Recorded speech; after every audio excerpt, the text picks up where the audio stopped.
Decades after independence, a massive portion of rural India remained paralyzed by absolute poverty.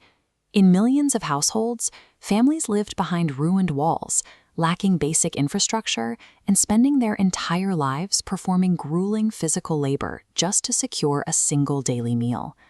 Global institutions and government planners tried to fix this from the top down. They drafted massive policy papers centered around concepts like microcredit, which are small loans provided to low-income individuals, and asset liquidity, a measure of how easily an asset can be converted to cash. But those sterile charts and bureaucratic terms mean absolutely nothing to a starving farmer, especially when that farmer's survival depends entirely on the sahukar, a local predatory moneylender who traps entire generations of families in cycles of high-interest debt. When you owe your labor and your land to a local creditor, poverty is a psychological trap of isolation. Standard economic policy language is completely unequipped to penetrate that level of despair. Enter the District Poverty Initiatives Project, or DPIP.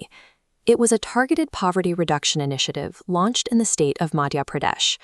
When project director Dr. Ravindra Pastor took over, he realized that the project's institutional language was the actual barrier to its success. His strategy to fix this was a Trojan horse.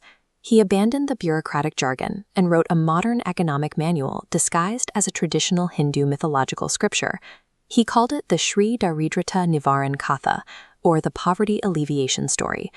Framing macroeconomic principles inside a sacred myth allowed the project to bypass centuries of rural mistrust and illiteracy.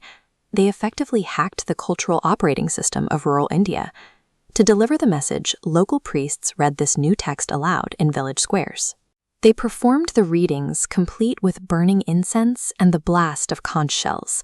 Suddenly, economic policy was treated with absolute religious reverence.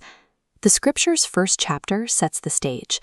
The wandering sage Narada visits goddess Lakshmi, the Hindu deity of wealth. He asks her to reveal a cure for modern, worldly poverty. The goddess does not offer magical gold.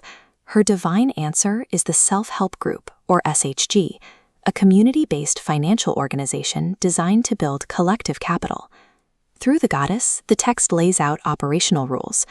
Marginalized individuals must form groups of 10 to 20 people. They must hold mandatory weekly meetings to build collective power and accountability.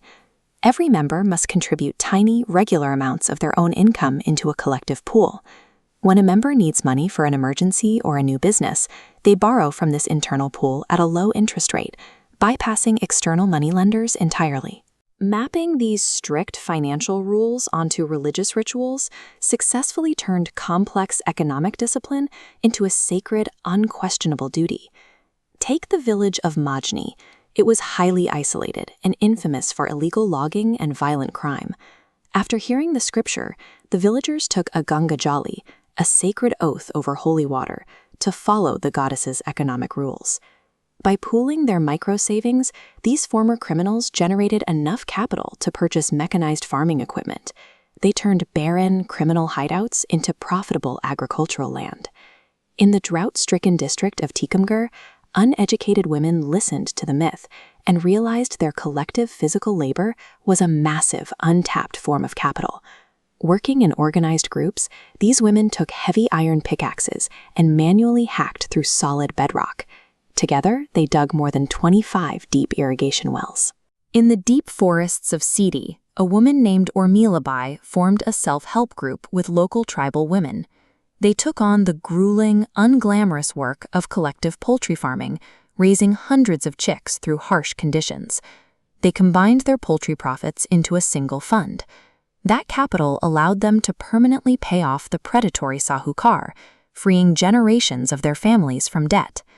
These outcomes were the predictable result of deploying a robust economic system in a format the target demographic actually trusted.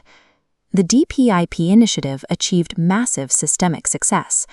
The results were so measurable and sustained that the World Bank awarded the project 2 prestigious international honors for implementation and coordination. Entire regions stopped their desperate seasonal migration for labor because local agriculture became viable year-round. Local crime rates dropped significantly as stable incomes rose. Because of that financial stability, the children of formerly destitute, indebted farmers are now consistently attending school. Defeating the Sahukar and organizing local labor permanently dismantled the systemic poverty trap. These communities successfully shifted from survival mode to growth mode. The Katha frames poverty as a solvable problem of disorganization rather than a permanent state of being. For modern policymakers and designers, the lesson is clear. Presenting raw, logical data to change human behavior is ineffective unless that data is translated into the target audience's cultural language. The core thesis of this newly written scripture remains its most impactful legacy. A solitary human is helpless, but an organized human is invincible.